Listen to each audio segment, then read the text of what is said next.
Oh, yes. Here she is.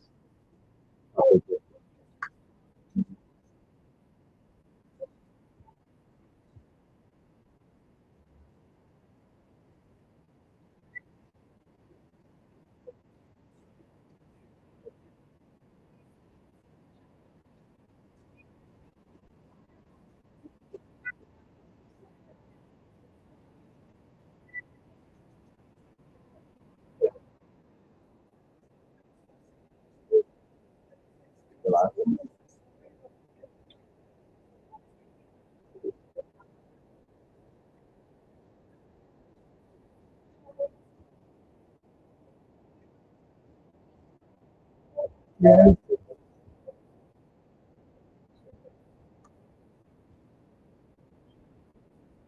Yeah. Yeah.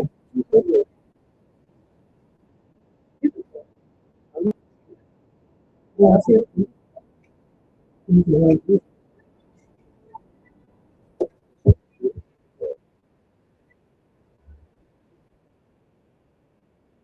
Yes, good evening, policies on WSTX 972 M.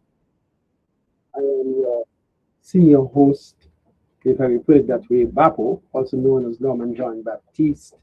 And with me here are some wonderful people. Let me go first to the one who's with us via StreamYard. Can you go ahead, Shanice, and say hello, man? Come on. Hello, good night. Hello, good night. It's 2026, Shanice. I know, Happy New Year. How are you And guys we have doing? returns, and to all the folks out there, Happy New Year to you. Hello, hello, listening audience. Your girl M Love back in the house for 2026. Praises be to God. I am here with you guys. Are we ready to get this thing on the road? That one is very hard to beat, but that one is very hard to beat, but Anukuta Kahina, and I'm looking forward to the conversations. Wow, wow. Well said. Well, I hope you folks who have joined us this evening, we didn't advertise that we were coming back this evening, but it was just, past time that we should be back on the air. And I said, no matter, we have some loose ends to tie, we're going to get on this evening. So we're on. And it's good to be on for this evening. I want to, first of all, have you guys been seeing the pictures, the photos being sent back by these telescopes, Hubble and others, showing us what the universe is like, and as they track this comet, which is around the Rogue Comet, nobody knows exactly what it is. Have you all been following that? No? You? I have not been following that one. Shanice, what about you? All right, well, anyway, those photos are just amazing.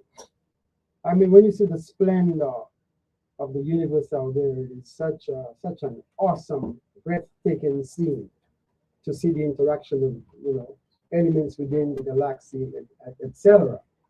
And that reminds me that we have this. There is this psalm in the Bible which says, "The heavens declare the glory of the Creator, and the firmament shows His handiwork.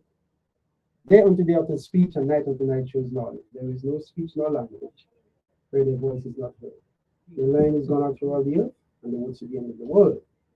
In them He has set a tabernacle for the sun, which is as a bridegroom coming out of his chamber and rejoices as a strong man to a race." This gives you a picture of the awesome power of the Creator when you read those lines. Now it goes beyond that, because it goes on to speak about the laws of the Lord, the testimony of the Lord, the perfection of the laws, and the strength of the testimony, etc. It's a wonderful psalm. I believe it is Psalm 19. When you guys get a chance, you can check it out. I told it was Psalm 19. Wonderful psalm. And I visited your place. I met the brothers. You hear how I refer to them? The brothers. I did listen. I did hear.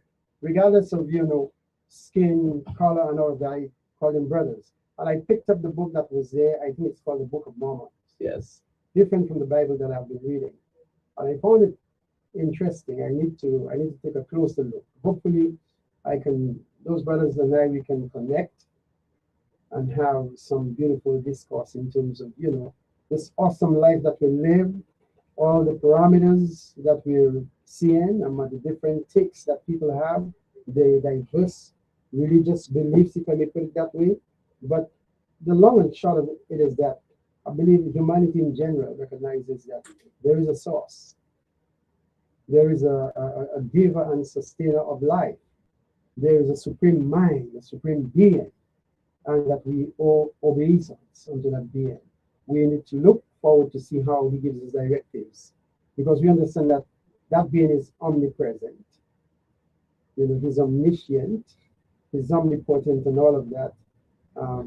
And so, even though that being seems removed from us, yet I believe we can feel connections and closeness to the being in terms of nature, and how nature has us all connected and intertwined as one. Let me hear you, my brother.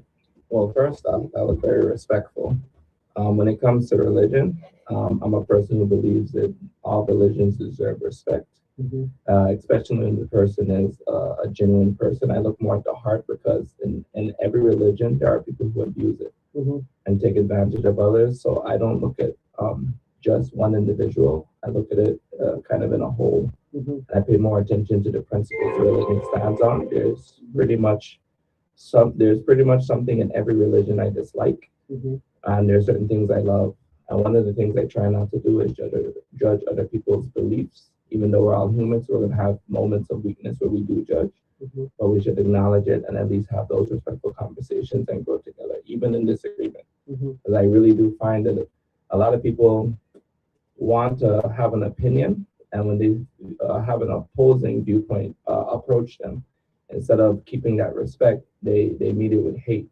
It's kind of like I lean more conservative, and as a Black person, when you lean more conservative, the opposing party naturally sees you as, like they preach, uneducated or a coon or these different things. And that only pushes me more conservative. So it only would push me more into this religious beliefs, because I'm being met with such kindness over here and understanding, while you're trying to change or get me to understand your beliefs through hate and judgment. Wow. That's not how you do it. Wow. So I respect your words tremendously. Well said. What about the feminine side, the feminine take? Let's hear you. Love. Shanice, what's your take on what we've just discussed? Let me just add something else. I had a discussion with a brother who called me. As a matter of fact, he was going through some stuff I had posted, and he was trying to make some verification. And we got into discussion, whereupon I told him that I do not judge. I have difficulty serving as a juror because I don't judge. And he said to me, how can you set standards, identify standards, if you do not judge? And I told him perhaps I used the wrong word. I should say that I don't condemn. Ah, beautiful. Sorry. Because we do carry out judgments. We have to take a critical look at things. The important thing is that we do not condemn persons, because I think we all have weaknesses. I've made mistakes in life as a child and as an adult. And so I want to be a little understanding when I look at young people in particular and getting caught up in mistakes. I want to be understanding. I want to be a little, I don't know if tolerant is the right word. Perhaps not tolerant, but exercising a measure of restraint as I deal with them, giving them a measure of latitude in terms of the mistakes that they've made, and allowing them time for recovery, for getting the act together. That's how I tend to look at it. And we'll touch upon some things relative to that this evening as we look at events that are happening internationally, nationally, regionally, locally. We're going to get into some of that. Mandy? Yeah. Any words as of now? No? Well, perfect. I guess I'll share one. So what? You know what? I'm going to call you Anu. That's now, fine. you know something? Because I get caught up between Anupta and Anu, Pastor, I'll call you Anu. But do you know Anu was the name of a god? Yes, I'm aware. Okay. We also could go in Ptah. Ptah. That's I like that one. That's Egyptian, isn't it? Yes. Okay. Wow. Creation. All right. Okay, you are going to say something. So I kind of have my own personal breakdown about what the conversation you just said with you had with the individual, and how do I word it?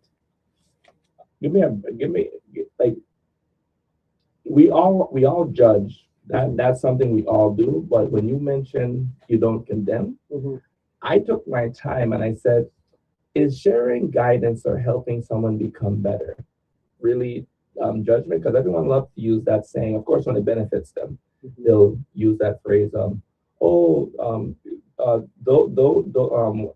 Cast a first stone or something like that if you've been sent. I can't remember how the verbiage goes correctly, but if you without saying cast the first stone. Yes, if you were about 10 cast the first stone. And I'm like, that's not making sense to me, because when you go to church, you constantly see the pastor, don't listen to that music, don't do this, don't do this. I'm like, that's a very judgmental man if we utilize that concept. But he's not doing it to condemn. So if you're doing it through guidance and love, you can share your opinion. And that's where a lot of people do really need to comprehend the difference. Because look at the conversation we're having currently. There's no judgment, there's no hate, there's no condemnation. It's genuine love and conversation and understanding with respect being kept. But regardless, you're still going to have individuals that view it as they're very judgmental. So sometimes it can't be helped. Maybe through time and experience that person will find themselves. But we have to keep the conversation open. Otherwise, we'll never grow. A lot of people miss that part. Disagreements are part of life. They'll never go away. So we need to welcome them. We need to welcome more disagreements, because look at the where we stand in the world right now. Divided. How do we fix it? By not talking? We only fix it through conversation, disagreement, and reaching a point where we can learn to respect each other through those disagreements. So I love your stance and love it. Well said. Shanice, let me hear you now. So I agree with you on what you said about the difference between judging and condemning. Of course, we judge. We all have our own opinions and viewpoints, but there's a difference between condemning, because I am not God. I cannot tell you, how to live your life. Another thing that was said was, I heard you say something about we give someone advice to get better. I feel like that's a subjective statement, because your better is not the next person better. So we cannot say we're giving advice to get better, especially when the advice is unsolicited. And that again, that's well said. The only thing I want to add here is that we have measurement, or rather instruments of measurement, in every facet of life. You have instruments of measurement. I mean, you go to a store to purchase goods, they've got, whether it is with weight or linear measurement, the element of measurement is applied. You buy your sugar and flour and stuff like that by the pound, by ounces, etc. When you go to buy even the ready-made jeans that we buy today, they come in sizes that have been measured. For example, I wear 32 by 30, which means that the waist is 32, the length I take is 30. So we cannot completely remove ourselves from the process of having some method of measuring things and establishing differences or distinctions. That's why we have good, better, and best. It's a matter of applying comparisons and contrasts, so that whilst we may say, okay, you take a critical approach or have a critical discussion with your child, it is with the hope that you will have the child to perform in a different way from which the child is performing at the moment of behaving, and the viewpoint that you have in terms of that child moving from where he or she is at to the other point is what you personally consider as better. That's how you categorically rank what you take. So it's kind of difficult, the way how I see it, to get away from having good, better, best, having bad as opposed to good, etc. Let me hear you, my brother. Not. I'm just gonna share my opinion when you said unsolicited. For me, she said, what's better for me may not always be better for that person. That is a very factual statement. But if I see somebody constantly complaining about certain aspects of their life, whether it's a relationship, oh, this man always cheating on me, or this man doing this, and I tell them, well, my advice would be that you deserve better and you should leave. I feel that it was solicited through your actions, through your words. If you didn't want the advice, why keep complaining? Keep your private life private. And that's something a lot of people don't know how to do. If I have an issue in my relationship or I don't want advice from other people, I stay quiet. But when you constantly bringing it up as an issue, now if you're someone who's saying, wow, I love it when my man beats me, then I could be like, okay, you go, girl. If that's what you like, that's what you like. But that's just, I'm that natural type of person where I'm going to try to solve the problem or try to give my advice to kind of guide you in the right direction. Because again, a lot of people do different things. Let's just go to, oh, I feel it's okay to go to this store and pick up things without asking. My advice would be, hey, there's a consequences to every action. So maybe it's best if you don't do that, so you don't have to pay the price. Yeah, maybe it wasn't solicited, but it was definitely warranted. And we should always strive to try and help those around us walk a better path so they don't have to deal with the consequences later on in life. Again, that's why when I see a lot of relationships form, I'm like, no disrespect, but I'm like, a lot of people choose to be a single mother or a single father because of their poor decisions. Solicited or not, we should always openly have these conversations because a lot of these individuals later on in life preach the exact same thing. I didn't know any better.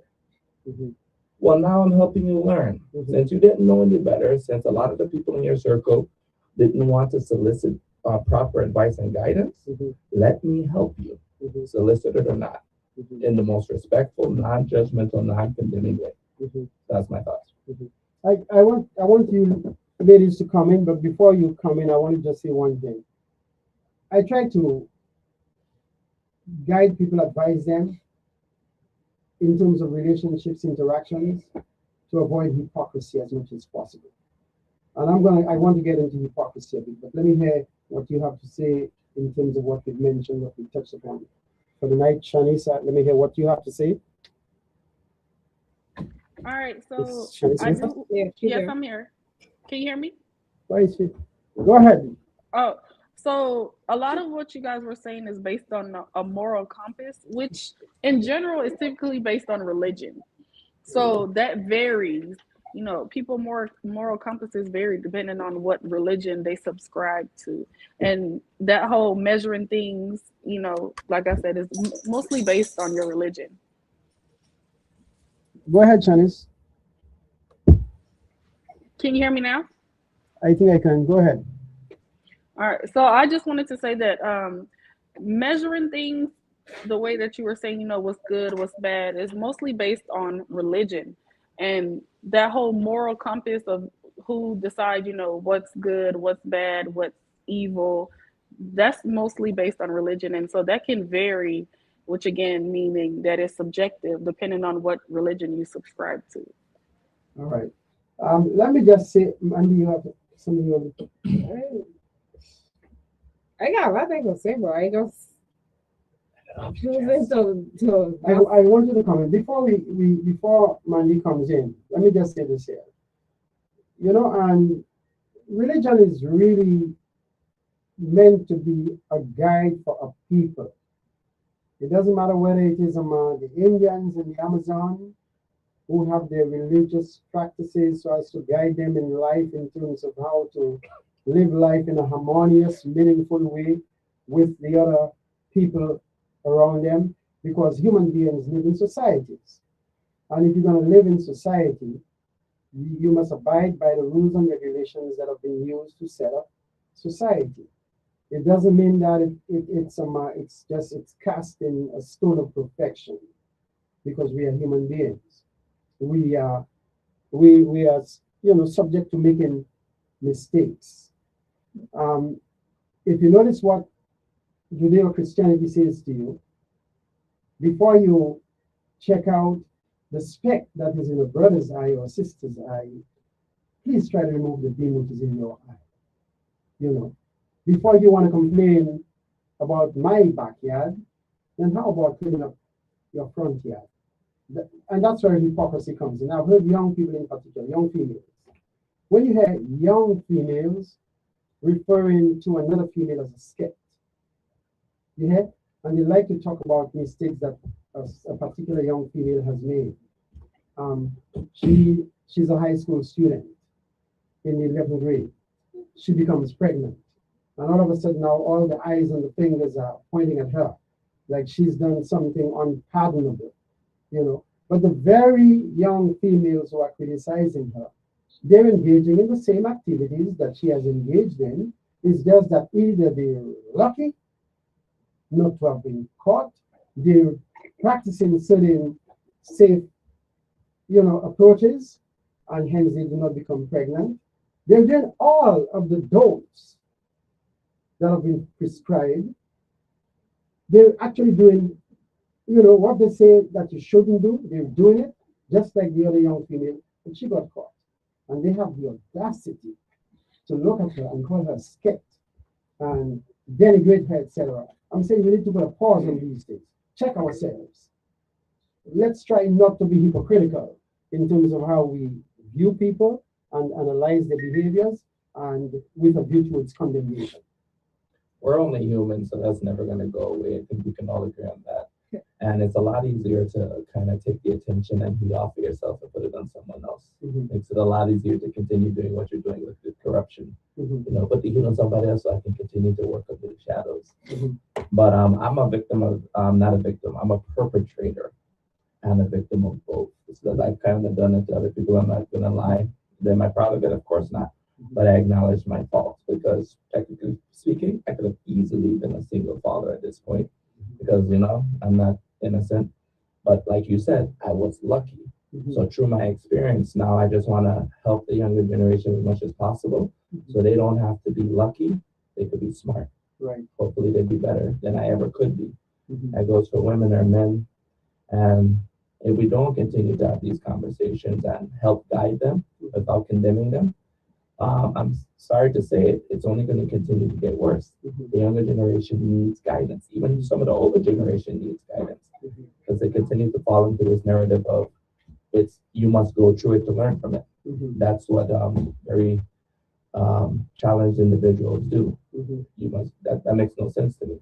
Mm-hmm. If you could learn from someone else's experience, learn from the elders who came before you, learn from their mistakes, mm-hmm. and not go through the same pains and struggles, that's mm-hmm. smart. Imagine people who say you have to go through it to learn from it raising a child. Mm-hmm. Why are you trying to guide that child if they must go through it to learn from it? Do you see the problem there? Mm-hmm. Makes absolutely no sense. Mm-hmm. So that's why, again, we have a lot of parents that are misguided raising their children, and that's why it has become a cycle. Mm-hmm. And once the parent or the older can acknowledge that, mm-hmm. then they could properly start to guide their children. Mm-hmm. My mother never raised me with you have to go through it to learn from it. You didn't know any better. My mother raised me. My father was like, I taught you to know better, so you will do better. Mm-hmm.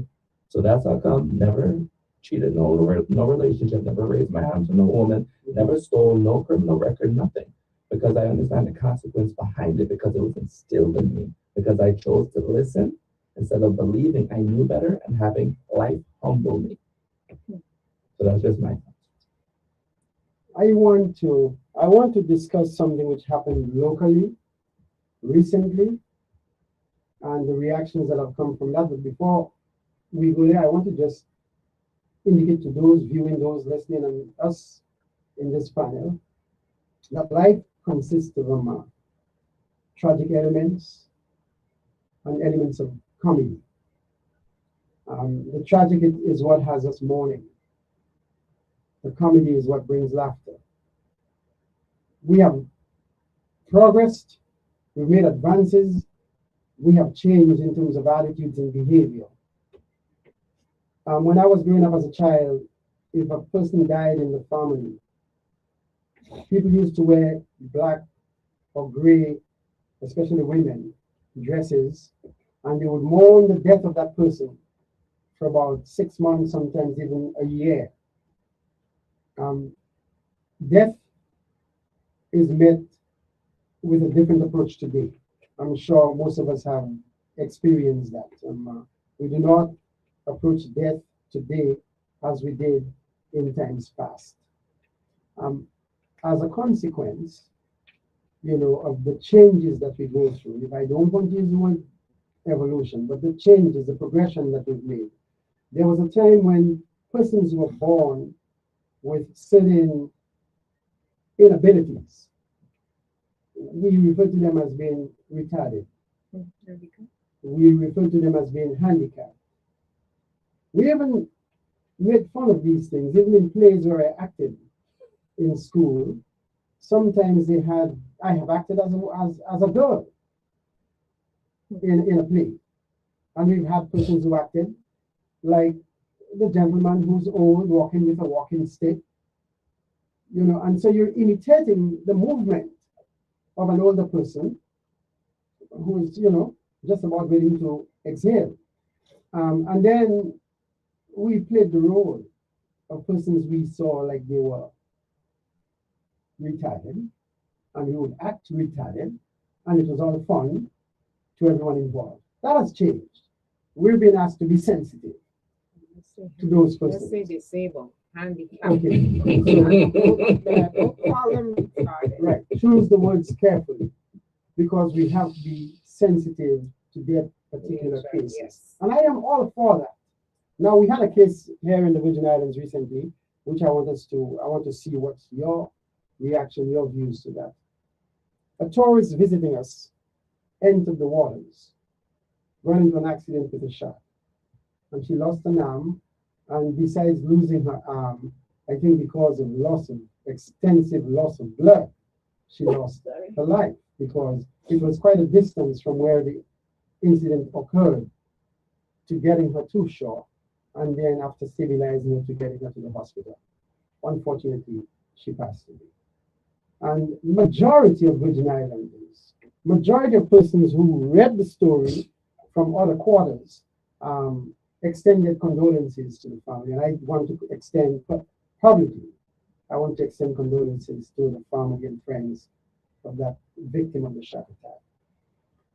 But then, whilst people extended condolences, there were persons who came up with all kinds of takes on different things on social media. Most of what they were coming up with was directed at the shark in particular. And so a video came out where one individual, the video is like that individual puts himself in the place of the shark and actually engages the public in terms of their views from the outside and how they look at the shark in its environment, and wanting to get the shark now and to get rid of the shark and to destroy the shark. And I saw another video come out where a young lady, very, how should I put it? I like something about the young lady. I love something about her. But she comes out and she takes a different position. She feels that that should never have been accepted.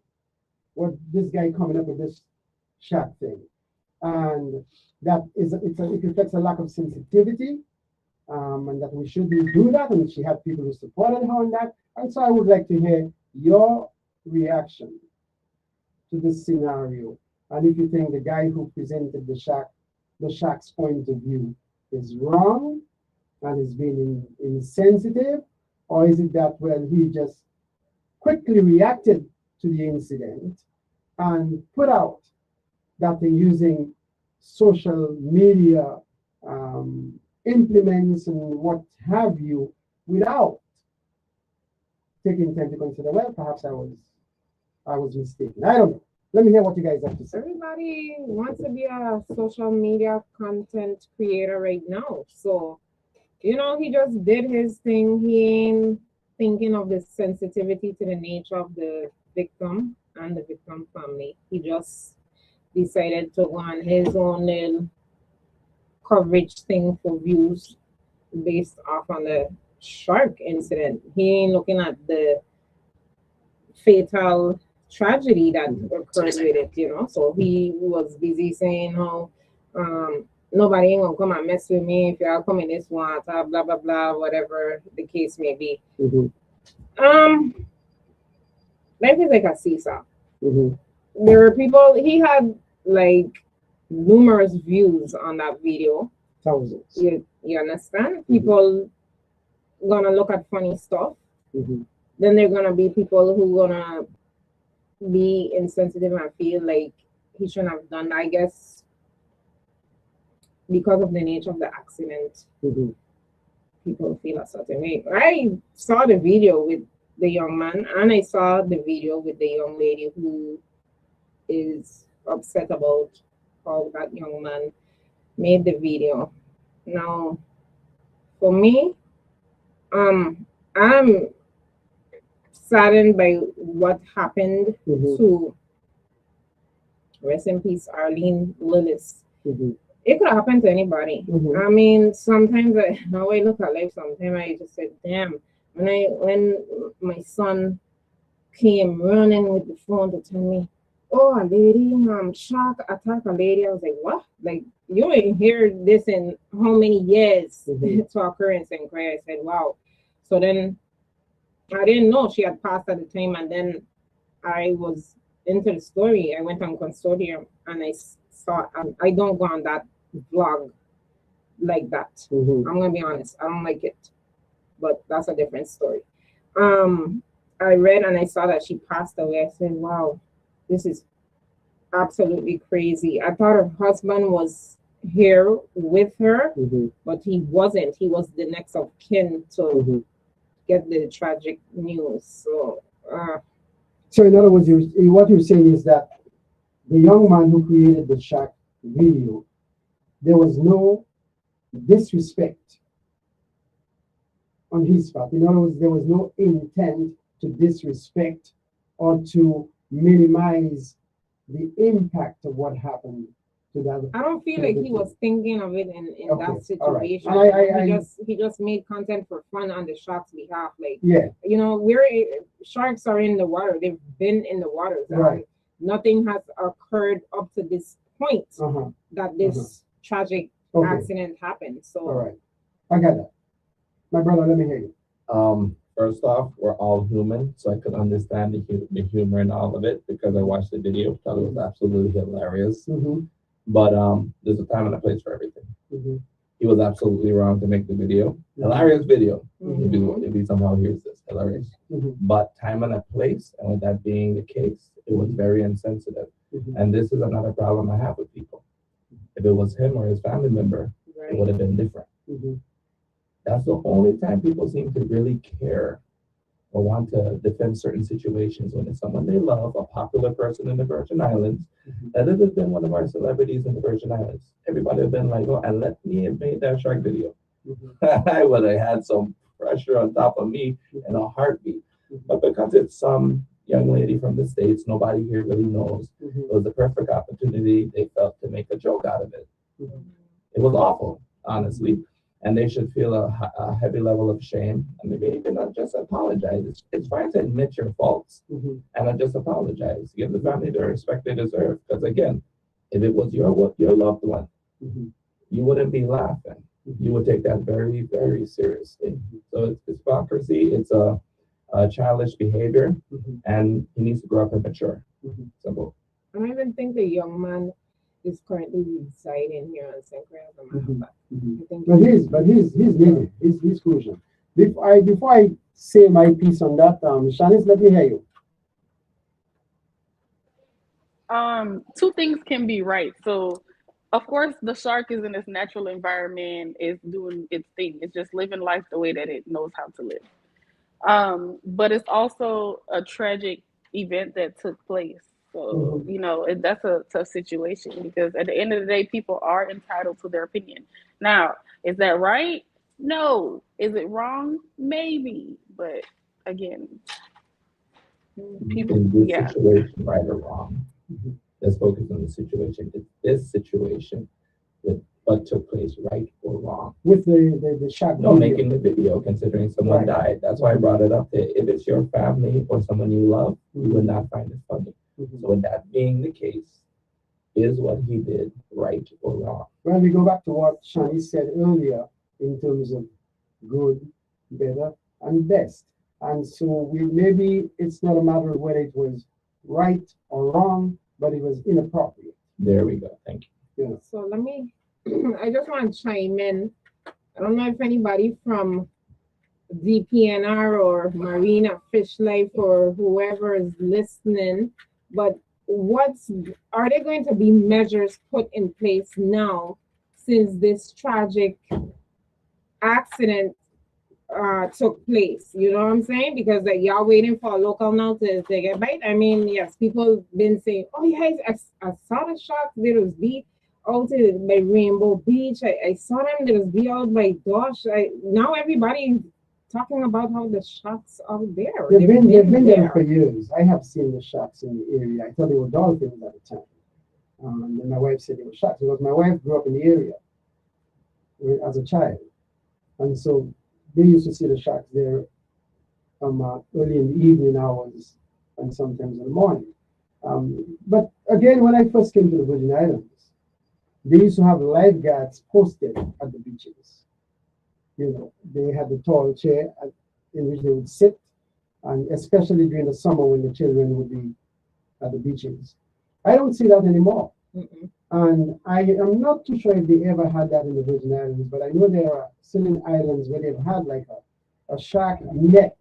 They have a barrier in the water so that where people go to swim and bathe, that keeps the shark, or the sharks rather, away from that area. And maybe our government officials need to take a look at the situation, because whilst it's very rare to have that happen in the territory, we have had shark attacks in the territory. Not all of them have been reported to authorities.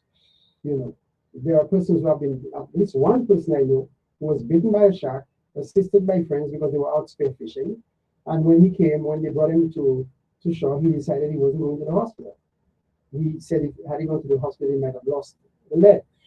But he knew what to do to take care of himself, so he went to get the right herbs, etc., took care of himself. So I'm saying this has happened, it's unfortunate, but maybe now we need to review what procedures, what implements we have in place or we don't have in place, and take necessary action so that we avoid this kind of thing from happening as much as possible, especially where you have swimmers concerned, people, beachgoers who are going to the ocean to have a good time. And it's a lot of people who go to that area to enjoy the sea, on the weekends in particular, and whenever you have a big holiday. I'm not the kind of person I am, folks. When I go to the beach, I only go where the water's lap over the inset of my feet, just over my feet. I don't go deep in. I have even gone to the beach with a bucket and a cup, took water, and I poured it over myself, you know, especially when I was the only one out there. I'm afraid of the sea, you know. Well, I could tell. I don't go in without company, you know. I'm part of the wet your feet committee and get out, because let me tell you, any little thing buzz on my feet feel like seaweed. I don't know what that is. I can't see. I'm gone. I need to be facing. Like, I felt what happened with the lady. She was out far, obviously snorkeling. That's something you don't catch me doing. I ain't snorkeling, I ain't kayaking. I'm not an adventurous girl like that. I ain't going no place where they're gonna have leeches, they're gonna have spiders, they're gonna have scorpions. I ain't doing it. I'm sorry. But and again, I felt like maybe the shark came up on her. She you know, by the time she well, that we learn from the experiences. And as Virgin Islanders, we have to now look at the situation, look at the fallout from the situation, the different perspectives being shared by different people, and come to understanding that some things are inappropriate. It's like when you run upon an accident scene sometimes, and people are badly, critically, fatally injured. And the first thing we do is that we put out our cell phones and we begin recording. And then you record the picture of a person lying on the ground as a result of an accident in a terrible condition, and you're sharing that on social media, and the person's family members and friends and relatives get to see it. It's heart-wrenching. Yeah. So I'm saying we need to be careful in terms of what we post on social media. in terms of, actions that we take which may be inappropriate. This gives us a moment to pause and to learn and to take necessary corrective action steps, if I may. People don't care anymore. No, don't come with this. People don't care anymore. We have to learn. Shanice? I agree. So, if it was your family, you wouldn't like that. But at the same time, if it's, I would be like, man, what she was doing out there? Monday, M Love already know if it's somebody in our family, the jokes are coming. Okay, the bro, jokes like are you coming. going out there by yourself, like what? Right. Let me hear my brother. I agree. I'm not saying that I'm innocent to have my own personal thoughts. I just want to make it public while the family or friends are grieving. Mm-hmm. So I'm one of those people who there's certain people on this island that I don't get along with. I won't say don't like because I'm trying to be better. Mm-hmm.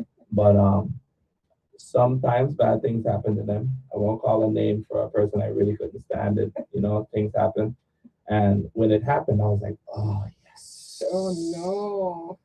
But I understood that was the human side of me. That person has loved ones, families, children, and I could have taken it public or made a joke and said, "Oh, it's about time" or something like that. Mm-hmm. But because I could acknowledge that is not a godly thing to do. That's a horrible thing to do. It shows no lack of remorse, understanding, Mm-hmm. and I'm allowing. I'm gonna say it straight. I'm allowing the pain that I had with that individual to kind of take control, Mm-hmm. and now I'm taking satisfaction in their destruction. Mm-hmm. I'm literally condemning them. I'm glad of their demise. Their demise. Mm-hmm. That is horrible. Mm-hmm. So I wouldn't joke about it in any way. I might have my human moments privately. Maybe if a few of my people know me, I'd be like, "You know that person?" But I would try to keep it off out of the public. And if anybody close to that individual or anybody I don't know asks me a question, condolences. Mm-hmm. And let me just say that there are situations where we have an immediate reaction, which is not appropriate, and there are times when we have had enough time to make considerations and we still act in an inappropriate manner. The guy who's riding a bicycle and he's doing something foolish. The bicycle goes out of control, he slips and he falls.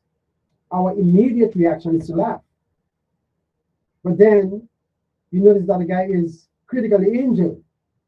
And you say, my, we were laughing at that. It was fun to see how he splashed onto the tarmac. But then when you see the result, the injuries that he has suffered, it's no longer a laughing matter. Let me tell you. And so when you discover that the immediate reaction was not appropriate, you make an apology. I agree. Let me tell you, when growing up, I think I was in about like 7th or 8th grade. A friend of mine had a bike, and they told me, "Don't take my bike, don't take my bike." And I said, just borrow me your bike. I just going on the road with the bike to come back. Mm-hmm. I went with my father. When somebody tell you, no, you should leave things alone. Mm-hmm. But I learned that lesson that day. I went with the bike down the road. Mm-hmm. And there's guys on the basketball court playing ball, and there's a big pothole in the road. Mm-hmm. And clumsy me, the bike that's not mine, the friend owned, went right in the pothole and twist, and I fell down. People on the court laughing after me, and then so I going back to return her bike, and I got a big gash on my face. Wow. So I learned my lesson that day. Well, leave people things alone. Yeah. Well, and again, we go through these things in life. I want us to touch upon the presidency of the United States. I want us to touch upon what's happening in the world globally, geopolitics and what have you. But there is one other thing I want to deal with locally. But let me hear you first, Shanice. Let me hear your take. I just want to say, can you hear me? All right. Yeah, go ahead. I just want to say quickly, okay, so long story short, my cousin was getting married, and my grandma she wanted nothing more in the world than to see him get married, right? So everything is planned, her dress is picked out, and then she passes away right before he gets married. And we're all like, are you serious? Like, that was a way of bringing humor to a situation that was tragic for my family. And we weren't rejoicing that, that happened, but it was still a way of coping. Humor and laughter, making jokes is a way of coping with situations that are difficult to deal with. Exactly. So we had the bittersweet. That's why I would call that time frame for that event, because it was like we have enjoy for the wedding, and then we have a funeral afterwards. So it was a bittersweet. I also want to say something, because on this program we have discussed the development of the brain, and we've touched upon, Shanice, you in particular, you shared that with us, that the frontal lobe, which is responsible for critical thinking, decision making, is not fully developed until the age of 25. And I want to say that, especially younger people, their reaction sometimes is not based on sound, logical reasoning. I remember when I taught at Central High School, we had a female teacher who apparently had a problem of incontinence. On a couple of occasions, she stood right in front of a class teaching, and she peed herself. Now, the children in her class didn't understand that. So it was a big joke to them. They were laughing and making fun of the lady. And I have to speak to some of them and tell them that, the lady has a medical issue. And it's not her fault, But eventually she had to deal with that. I think, as a matter of fact, she left the job because of those incidents, that she went through. So I want us to understand that now you can't really condemn, if I may, those children, high school children, for laughing at a teacher who has a problem with incontinence that they don't even know what this is, and she peed herself while standing in front of the class teaching. To them it was a big joke. Keyword children also to the wedding. I guarantee you they didn't make any public posts being like, "Wow, I went to this wedding and then the person passed away." No, they had their moment, but I guarantee you people took it seriously publicly. Before we get to our hot button topic, I want to touch two things very quickly, because I want to look at the geopolitical thing. But the festivals that we had, a couple of things happened. I want to touch upon them. I think I made some quick notes, so I have that here. One, there was a two-person pageant, two-contestant pageant, and these guys it was being held at the village site, and they were charging. They were taking a cover charge for people to enter the village to watch a two-contestant festival queen pageant. I want to get your take on that, whether you think that was right or wrong. The other thing about the village was that one night there was a fight involving a bunch of young children, some of them minors. And the Department of Public Safety, the police department, decided to shut down the village because of a number of fights young children got involved with in the village. And I would like to hear your take on this, whether you think that the village should have been shut down because of that incident involving young children fighting in the village. And the third thing I want to get a take from you guys on is the Jouvet. People say it's a part of the culture. I don't have a problem with that. But you see some outfits displayed at Jouvet that I don't, personally, I think it's distasteful.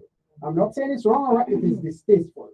And then I saw children participating in the Jouvet, and I got a little problem with that. So I'm putting my case out there, so good analysts, you can hear what I have to say. I had a problem with that. I think the children should have been left home. Period. Let me hear you guys. I share the same sentiments. That's not an arena for kids. Come on, man.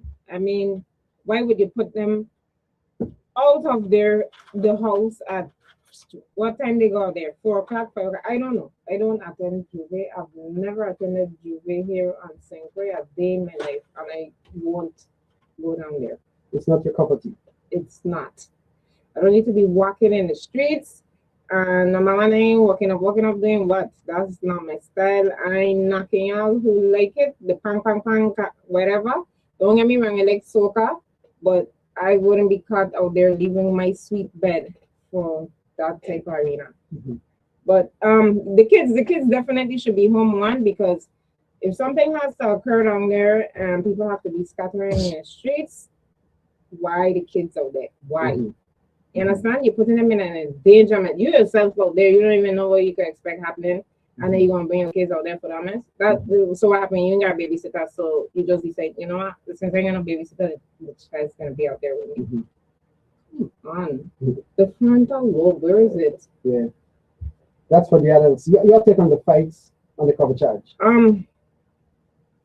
The fights. I don't know. Right now, the world is in chaos, and people are gonna continue to display violence. I don't know when that will stop. Probably when the Messiah returns and just change the outskirts of the world again. I think you just need to destroy everything and start over again afresh. Because people need to redo again. Okay. That's a different storyline. But the cover charge for 2 contestants, I don't care. The cover charge is just ridiculous. Period. Like, why? I need to pay $35. I make it worse to see 2 contestants. Somebody gonna be a queen and somebody gonna be a first runner up, and I must pay for that nonsense. And I even more pissed if I'm paying $35 and the girl I want to win won't win. Not fair. Not fair. Because you want the girl to win and she doesn't win. You're upset about paying $35. I wanted contestant number, the one who got first winner. I wanted her to represent, but she ain't get it. I don't know. So you're very biased. Try again, honey, next you time, are, you know. You are a very biased person. Try again. As Uncle Donald would say, you're a bad person. I don't even like Mr. You're not a very good person. Our guy referred to him as Donald Crumbs.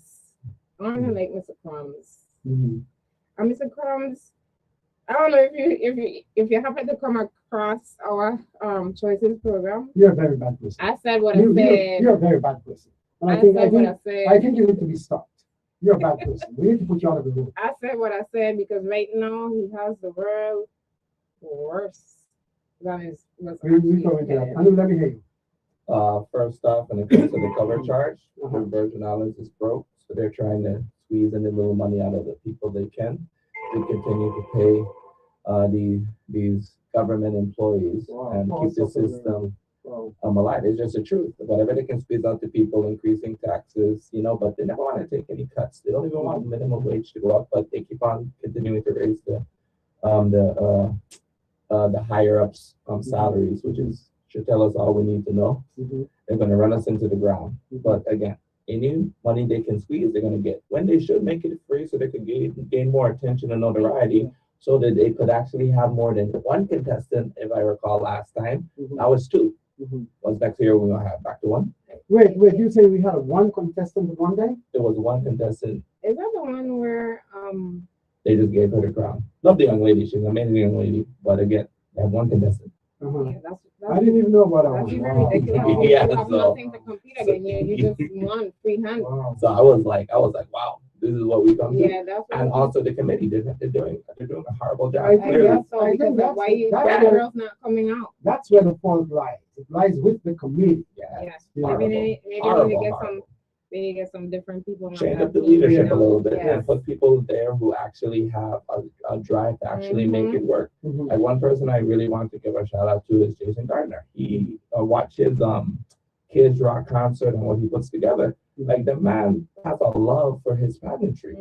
So why wouldn't you get somebody like that on the board to help push it? He knows how to promote the man. Make sure to promote his own little program and make it big. Get the parents out there, get support, get funding. Because I'm like, if you were able to give somebody like that a position where they could actually have more control, he would be able to get a lot more notoriety for the pageant. Okay. So well, you said it.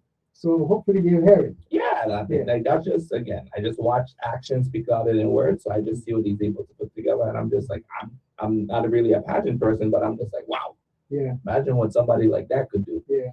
When it comes to the children fighting, I personally stand that maybe we should start to look into holding the parents a little bit more accountable. Mhm. Maybe not all, because Mhm. some of these children just bad.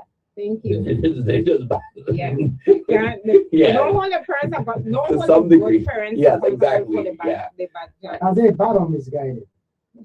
Both. Well, yeah, Sometimes I'll both. agree there, both. Okay, because misguiding and you just, even though when you get the guidance, you still decide to go wrong and do wrong. Yeah, a You lot. never had a song you can't blame the youth? No, I didn't hear that one. I kind of disagree, only because I've seen some parents who have poured into their children, and these children allowed the influence of the world to have Mhm. more control over Thank them. you. So you can see the children, the parents So you fighting. guys want to blame the children Oh yeah. for the hold on. You want to absolve parents of responsibility in terms of directing the children in the right way, giving them a proper set of principles so that they can be on a constructive rather than a destructive track. Sometimes you do all that, and these children still. Hello, you ever have the preacher's daughter and the high up official, the judge son, and these children just decide, I gonna just be bad. Badness make me. I gonna be bad. All right, I know. I was very cutthroat with what you just said. I used to be like, the parents, condemn the parents all the time. It was like, well, you can't blame the children. You can't blame the children. And then I started paying attention. I was like, these are some great parents. What's wrong with this child?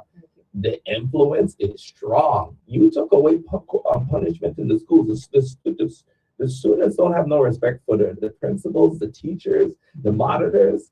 So what do we expect is going to happen? So how do we Then- change? How do you change that? Well, first off, the system needs to stop punishing parents for disciplining their children. This I could call the police. There's certain circumstances you could look into. But if I give my child 1-2 hands and I'm not harming them or just disciplining them, you can't tell me you're gonna put me in cuffs. What? Some of these children need that discipline. So it's a broken system. I don't think it's ever going to be perfect, but it's something we really have to start looking into. And sorry, I just wanted to finish up. And then when it comes to the aspect of the Juve, I went to Juve quite a lot. So the dog in me is like, yeah, this is my spot. Yeah. Show me what I got. Show me, yeah. Let me feel you up. Let me touch it up. And I don't gotta pay. This better than a strip club. Like that's me being real. Like I love it. You come there and let me see everything for free. And I think it's For ridiculous. free. I said, say less. Would you pick one of them to be your wife after they exposed all of that? Old me would have said absolutely not. Now, current me who understands that we all fall short and people do change, I'm open to it. Only because if that person truly repented and acknowledged their faults and where it could have been wrong, and they're trying to be genuinely a better person, I could still love them. Well said. Appreciate it. Shanice, let me hear you quickly. We have a take on this here. All right, so many things to tackle in a short spare time. Okay, so I love being outside. I would probably be one of the people outside in Juve having a good time with my significant other.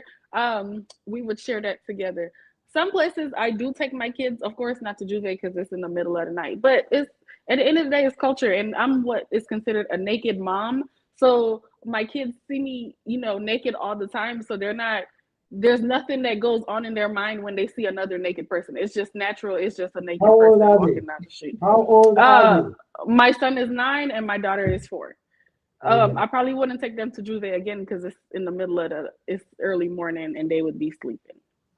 My next thing, for them shutting down, I think that's a good idea because at the end of the day, we have to worry about safety and crowd control. There's always going to be more people than there is officers to help, assist with whatever is going on. So shut it down. It's unfortunate that people have to lose their money and, all this stuff, but safety is number one.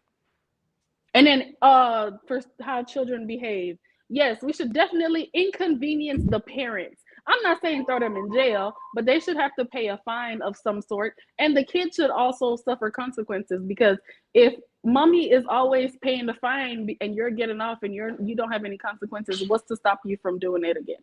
All right, that's all I have to say. I love that fine. I love that fine idea. The government needs, but let's go. All right. Now, very quickly before we get into our hot button item, the President of the United States. And let's respect the office of President. But if we have to disagree with the President, let's disagree with him. The President, of course, you all know he went into Venezuela, extracted the leader of Venezuela, brought him and the wife and brought him to face charges in America. I'd like to get your take on that. And then the other thing is that America has always prided itself on keeping families together. America is a country built by immigrants. Besides the indigenous natives, everybody else came to America. But the president have now taken action to pause permanent residence to persons from 75 countries. And here is my thing. The majority of those countries, if not all, are countries where you have colored people or black people, Arabs, Asians, not Europeans, as far as I recall. I don't recall any European or Caucasian nation included in that list of 75. There are a number of Caribbean island nations involved, and a number of African nations. Now, these are people, you have a number of people from St. Lucia, Dominica, Barbados, Grenada, who live on the mainland, who live in America, but they've married somebody from the islands, and that person is now awaiting permanent residence to join the spouse, whether male or female. And the president is saying, put all of this on hold. That's going to create stress for families, you know. And so I want to hear your take on those actions and policies. More so, he's threatening to go into Cuba, and he's threatening to go into Greenland, to take Greenland by force. Let me hear you guys. I don't have much to say. I tell y'all already, I don't like the man. He's doing too much. Every time I hear him on the news, I see him, I'm upset. He's All right. Listen, Iran said this time the bullet is not gonna miss. As long as they know that they have one target and not a multiple of targets, okay? We just waiting. But didn't we just say earlier on that we must have a sympathetic heart towards everybody? So what's important here isn't it that we should be, pointing out to the individual what may be wrong, what we disagree with, or why should we wish anything evil for the individual? We shouldn't do that. I ain't wishing evil, but hey, if someone... I would love to share a take. Let me hear you. This brings me back to my point. Once it's someone we do not like, we don't mind if the bullet hits them. But this is why people like Jasmine Crockett that horribly, and I don't like her. I think her rhetoric is horrible. I think she's like just a hypocrite to her words. She'll cry for the young lady who was killed by the ICE agent, but she won't cry for none of the people who were killed by illegal immigrants. Nobody sheds tears for them. If Donald Trump got killed, nobody would shed a tear like we just witnessed. We hope that the bullet didn't miss. So we truly only care when it fits into our agenda, what we want, which is awful. We need to acknowledge the pain on both sides. Murder is wrong, regardless of it being the president. You might not like everything he does, but you shouldn't wish that the bullet actually hit him. Right. Just like I wish that the bullet didn't kill the young lady. I might not like Jasmine Crockett, but I would never say, I hope that somebody deals with her, the bullet doesn't miss.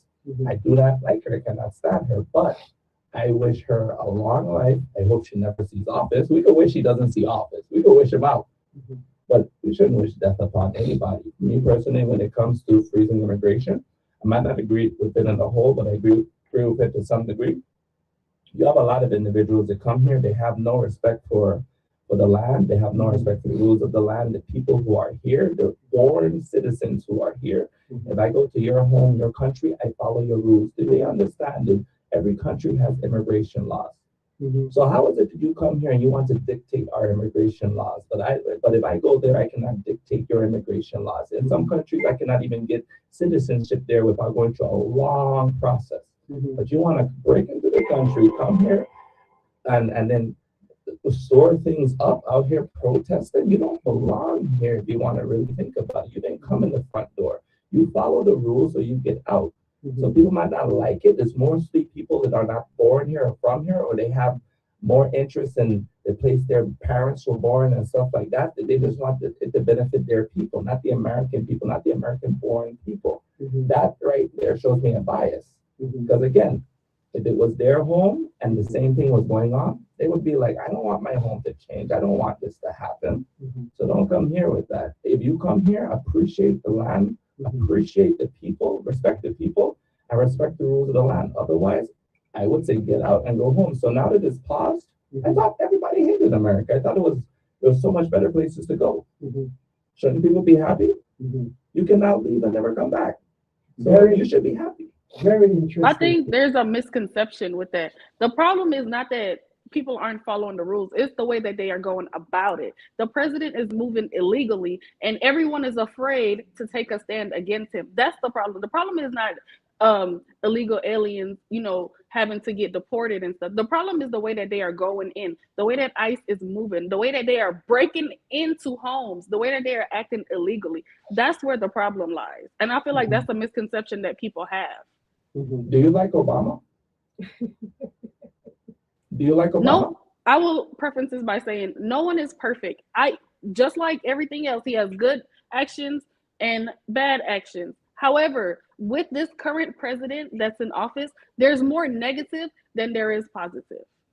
Let me just say something here. I want to just, before we get into the other item very quickly, I want to say quickly that what bothers me about the president when it comes to his stance on immigration.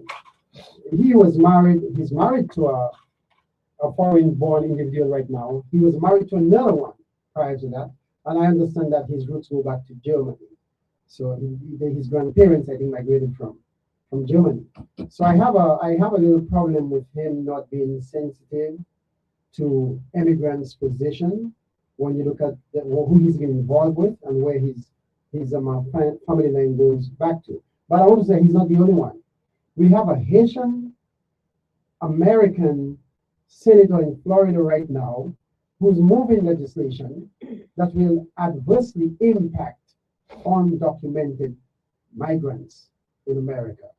So I'm showing you guys how this thing, goes across lines here and there. And I do not hate the president. I don't particularly like him, but I respect him as president of the United States. And whilst I respect him, I disapprove with a lot of what he says and he does. I just want to get this last point out quick. Obama went in and killed Gaddafi. Why did Obama kill Gaddafi? Because he was trying to create a currency backed by gold.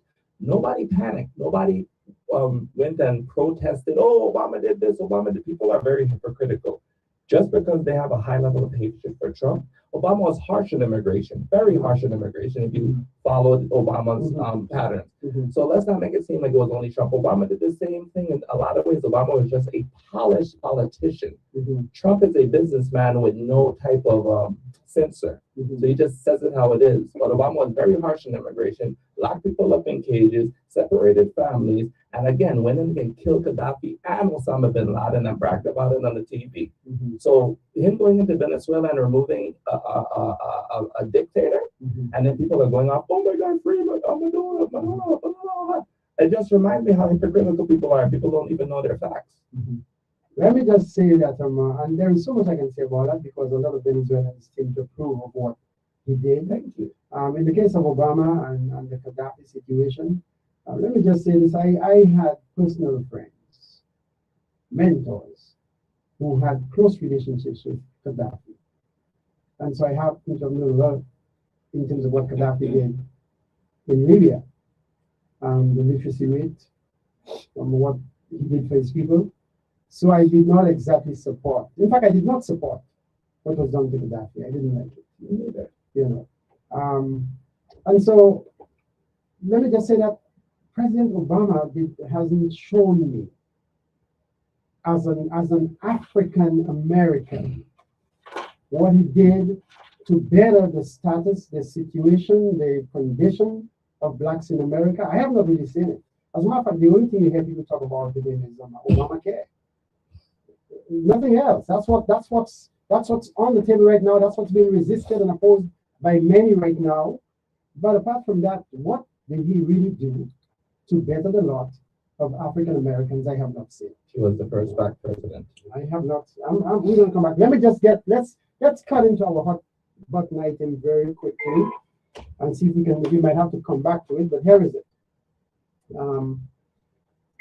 17-year-old Ashley lives in a 4-bedroom, 2.5 bath with her mother, Kim, stepdad Patrick, and 19-year-old stepbrother Andrew.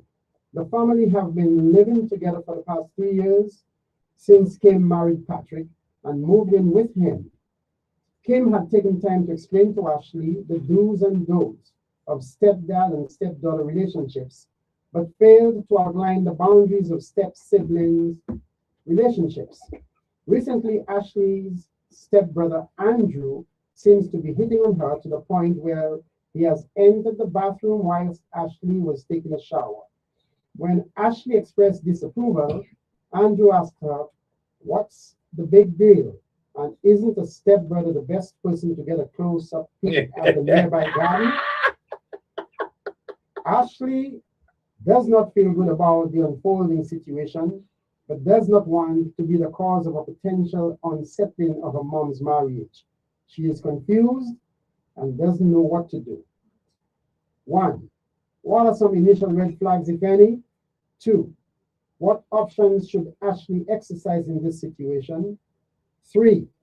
What steps should step-element families take to avoid development of such scenarios? In other words, when you have families involved in those mixed types, what boundaries, what parameters they should set up to avoid this kind of scenario from happening. Who wants to go first?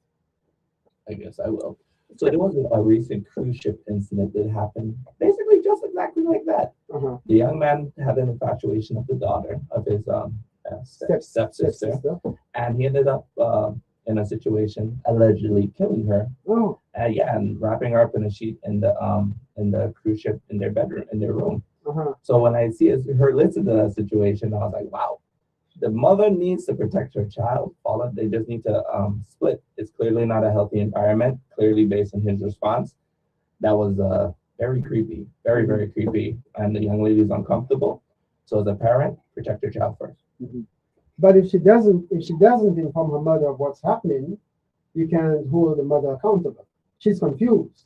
She doesn't know what to do. Well, hopefully the mother or father, whichever, somebody in her life should have built a strong enough relationship where she's comfortable enough to confide. And if that was not built, you're gonna have to pray to God. And that's why we need to let families know, not just step-sibling families, but families should know that there are hotlines, and I should have made a note of that. There are hotlines available, so when one is being pressured under such circumstances, one knows, a number that they can call for help. Yeah. Shanice, Mandy, who wants to go now? Oh yeah, go ahead, Shanice. Oh, I was just gonna say, that's an unfortunate situation, but for Ashley's sake, she should set up a camera and record when this happens, and right after it happens, play it on the TV when everybody's at home. That's a good one. No, Record and put it on the TV when everybody's having dinner.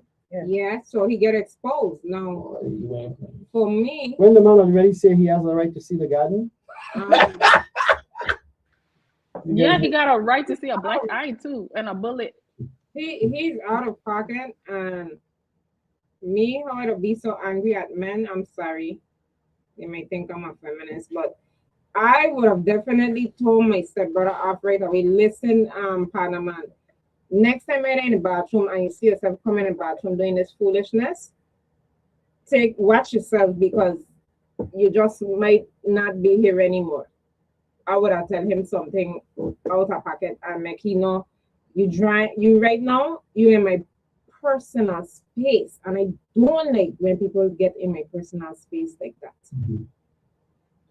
Well, let me just say this. The first red flag here is that Kim spoke to Ashley about the risks that may creep up between herself and the stepdad. Because generally we have stepdads exercising indiscretion and moving on stepdaughters. Mhm. You don't hear of stepbrothers doing that kind of thing, but they do it. Oh yeah. And so Kim should have been more general To tell her both ways. to tell her of all the things that can happen in step relationships, and that she should be in a position to protect herself, to defend herself, and to send a clear message. I'm not going to tolerate no BS here. She should have been so empowered that the minute this boy intruded her privacy and coming with his forwardness, to put him in his place Just get and let him know that, listen up, I'm going to let your dad and my mom know the nonsense you're coming up with.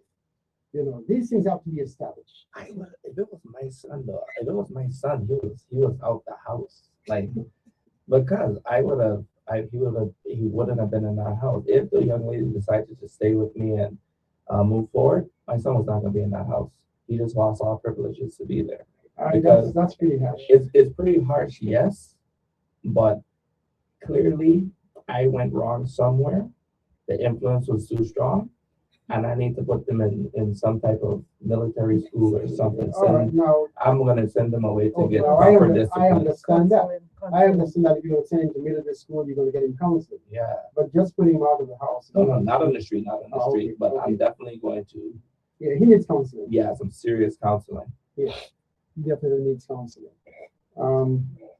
Okay, here let me just give some numbers here. Rape, abuse, and incest national network. You have anybody listening want to take that down? It's 1-800-656-4673 or 1-800-656-HOPE. We also have another hotline here, which is 1-800-787-3244. And we have 1-800-799-SAFE. And then we have another one here for advice and information. This is not the same as reporting the abuse. The purpose is to give you information on options. It's 1-800-422-4453. Thank you very much for putting up that information and sharing with us. My wife, you're there hiding in the corner. You don't people see you. Go into this here. Come on.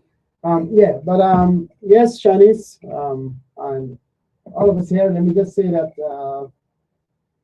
you guys mightn't realize how often these things happen in families. What's it called? Incest, where somebody crosses the line and tries to abuse another. So if I understand that it didn't happen with male children too, being abused by other fathers. So you all think it's just the girls being subjected to that. The boys go through it too. And so we have to empower them so they know where to turn to once it begins to happen to them, once they begin experiencing these. I just think like I wouldn't take something like that lightly. And the trauma in my head, I think I would end up doing something to somebody and just be sitting in jail. Well, no, we don't want to go there. And the other thing I want to say to young people who find themselves in these situations, again, man, we're talking about choices, decisions that you make. The worst thing you can do is to not take, quick affirmative action. When you allow things to slip and slide, it will continue. And sometimes by the time you want to say something or do something, you've allowed so much to happen that you find yourself compromised. And sorry, sometimes the parents also like brush it off. Mm-hmm. a lot of times actually, which is the most scariest thing because I already bumped into a young lady whose father was doing this. And when she told me about it, she said, I've been telling my mother for years and she doesn't want to hear it. And you had her living in the same house. Wow. That was crazy. That's why children need to know that they could go to the counselors in the schools and talk to the counselors. The counselors have an obligation to help. Even the classroom teachers have an obligation to help. You know. Yeah, I just wanted to come and say I read a story, that a lady was sharing how she was like a single mom like me, raising her daughter on herself by herself for a while, and then she decided to go back and give love a shot again. And then when she decided to do that, the very same man that she decided to marry, the monster, he took advantage of her 11-year-old daughter and was sexually abusing her, and she didn't understand why the little girl. One day she came home from work and the little girl was on the floor trying to take her life, and then she came to find out that's sad. We've come full circle this evening, and I don't even like that this one. This book that we end, but we may be able to pick up with that on our next week when we get together. We can continue from here. I'm going to make sure that, well, my wife is going to make sure that we get back into advertising the program so folks know that we are on. We're going to make sure we do that for next week's program and going beyond that.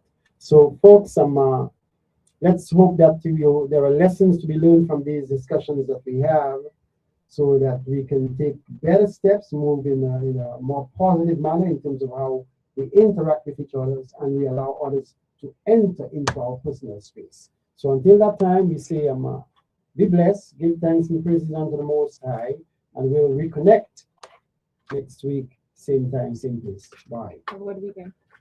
All right, have a good night. Have a good night.